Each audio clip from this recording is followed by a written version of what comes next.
আসসালামু আলাইকুম প্রিয় ভাই ও বোনেরা, প্রিয় দেশবাসী বন্ধুরা। বাংলাদেশের খুব চমৎকার একটা জেলার নাম হচ্ছে টাঙ্গাইল। সেই জেলার এক থানা আছে, থানার নাম হচ্ছে সখীপুর। টাঙ্গাইল সখীপুর থেকে এক পরিবার রাত 10টার দিকে আমার দরবার শরীফে এসেছে, নওগাঁ দরবার শরীফে, এবং সরাসরি আমরা তার হাজব্যান্ডের সাথে কথা বলবো। সে একজন প্রবাসী রেমিটেন্স যোদ্ধা, বাংলাদেশের গর্ব, এবং পাশাপাশি যে রুগী আসছে তার আত্মীয় স্বজন সাথে আসছে, তার বাচ্চা আসছে। আমরা তার হাজব্যান্ডের সাথে সরাসরি কথা বলবো। আসসালামু আলাইকুম। ওয়ালাইকুম আসসালাম। বাবা, আপনি কোন দেশে থাকেন? আমি কুয়েত থাকি। কুয়েত থাকেন? জি। তো এই স্ত্রীর এই সমস্যাটা কতদিনের? এটা এর প্রায় 2-2.5 বছর ধরে এই সমস্যাটা, এরকম সমস্যা এই সমস্যাটা। জি, মানে আপনাকে তো কুয়েতেও অনেক ধরেন মানে এই টেনশন। হ্যাঁ, টেনশন। আমি গেছি 10 মাস ধরে। হ্যাঁ, 10 মাস ধরে গেছি টেনশনে। এরা বাড়ার পরে আমি তাড়াতাড়ি চলে আসছি এমার্জেন্সি ছুটি। ঠিক আছে, কারণ আগে তো পরিবার রক্ষা করতে হ্যাঁ হবে, হ্যাঁ, তাই তো? সেটাই। তো আলহামদুলিল্লাহ, এখানে আসার পরে আমাদের যে এনভায়রনমেন্ট সব দেখে আপনার কেমন লাগলো? না, ভালোই, সব কিছু ভালো লাগলো। আলহামদুলিল্লাহ, আপনি আরও ভালো লাগবে। আপনার নাম্বারটা একটু দিয়ে দেন, যেন টাঙ্গাইলের বাসীরা যেন সঠিক কবিরাজের কাছে যেতে পারে, যেন সঠিক চিকিৎসা তারা নিতে পারে। ঠিক আছে, আপনার নাম্বারটা কত? 01770424480। Thank you. আপনাকে কিন্তু মানুষ রিং দিবে, ঠিক আছে? ইনশাআল্লাহ। আমরা আপনাকে আগেই বলছি যে রুগীকে পারফেক্ট আমাদের রুলস অনুযায়ী চিকিৎসা করতে হবে। কথাটা আগে বলছি আপনাকে, ঠিক বলছেন, মনে থাকবে আপনার? ইনশাআল্লাহ। যদি রুগী সুস্থ না হয়, সুস্থ করার মালিক মহান সৃষ্টিকর্তা। আমরা জানি যে এই রুগীটা কিভাবে সুস্থ হবে, ঠিক আছে না? জি। বন্ধুরা, আমাদের বিভিন্ন ভিডিও কিছু প্রতারক চক্র চুরি করতেছে। আপনারা আমাদের বর্তমান 3টা নাম্বার আমরা রাখছি, বাদ বাকি নাম্বার আমরা আস্তে আস্তে অফ করে দিব।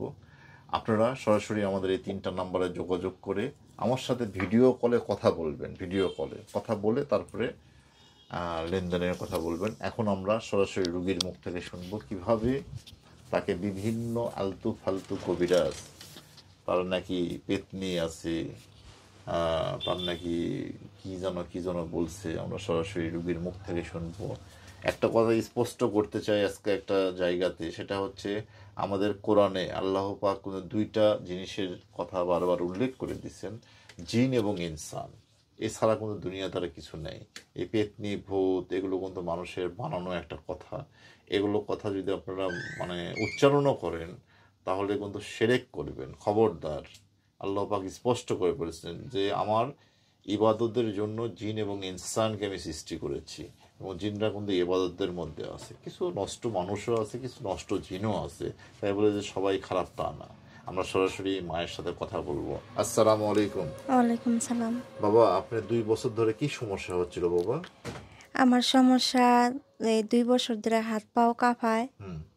তারপরে অনেক কবিরাজের কাছে গেছি, পরে খালি টাকাই নষ্ট করছি।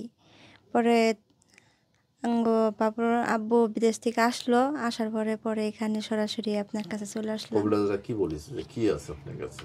বলছে যে আমার সাথে পেতনি আছে, আমারে জিন চালান করছে, ঘরের মধ্যে ওষুধ কাটছে, বাড়ির মধ্যে ওষুধ কেড়ে দিচ্ছে যেন আপনি ভালো না হতে পারেন, আমি যেন ভালো না হতে পারি।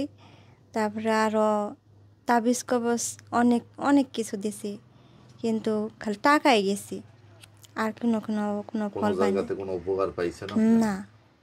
আমি কিন্তু আপনাকে চ্যালেঞ্জ করছি, ঠিক আছে, যে আমি আপনাকে সুস্থ করব। সুস্থ করার মালিক মহান সৃষ্টিকর্তা। আপনার হাজবেন্ডের নাম্বারটা কেন দিলাম জানেন? দেশবাসী কিন্তু আপনার হাজবেন্ডকে রিং দিবে, ঠিক আছে না? যদি আপনি সুস্থ না হন তাহলে উনি তো বলবে যে না, আমার রোগী সুস্থ হয় নাই, তখন তো মানুষ আমাকে খারাপ ভাববে, তাই না? আপনি কিন্তু বাবা ওষুধগুলো খাবেন, ঠিক আছে? আমরা যে মেডিসিন দিব, কারণ হচ্ছে আপনাকে সব ভেঙে বলছি আমি যে এই রোগ সঠিকভাবে চিকিৎসা করতে হলে আপনার শারীরিক দুর্বলতা কাটানোর জন্য আমরা কিছু মেডিসিন দেব, আপনার শরীরকে ঠিক করার জন্য কিছু খাবার নিয়ম দেব। যেমন ভালো ভালো কিছু খাবার দেব। প্রতিদিন একটা করে ডিম খাবেন, একটা করে ডাব খাবেন, খেজুর খাবেন, আখরোট খাবেন, কাজু বাদাম খাবেন, কাঠবাদাম খাবেন, ঠিক আছে? বেশি না, অল্প করে খাবেন, 2টা 1টা করে খাবেন, ঠিক আছে? তো আপনি ইনশাল্লাহ আপনাকে আমরা ফার্স্ট ডোজ একটা দিয়েছি, আপনাকে কিছু ওষুধ খাওয়ালাম না, এখন কেমন লাগছে আপনার? ওটা খাওয়ার পরে পেটের একটু যে বুট বুট করতো ওটা একটু আলাদা কমছে। আলহামদুলিল্লাহ। এবার আপনাকে আমরা এখনো চিকিৎসা করি নাই, ফাইনালি সবকিছু বের করে নিয়ে আসবো, ঠিক আছে বাবা? ইনশাল্লাহ। সকলে আমার মায়ের জন্য দোয়া করবেন, সে যেন সুস্থ থাকে, ভালো থাকে। তার নাম হচ্ছে শিরিন। এই শিরিন মায়ের জন্য আমাদের দেশবাসীরা দোয়া করবেন, প্রবাসী ভাই এবং বোনেরা দোয়া করবেন। কারণ আপনারা একটু চিন্তা করে দেখেন, তার হাজবেন্ড শুধুমাত্র তার জন্য প্রবাস থেকে চলে আসছে, কিন্তু বাংলাদেশে ঠিকমতো তার চাকরিও হয়তো জয়েন্টই করতে পারে নাই, এরকম একটা অবস্থায় অসুস্থতার কারণে। কারণ পরিবার রক্ষা করা প্রত্যেকটা পুরুষের প্রধান ধর্ম।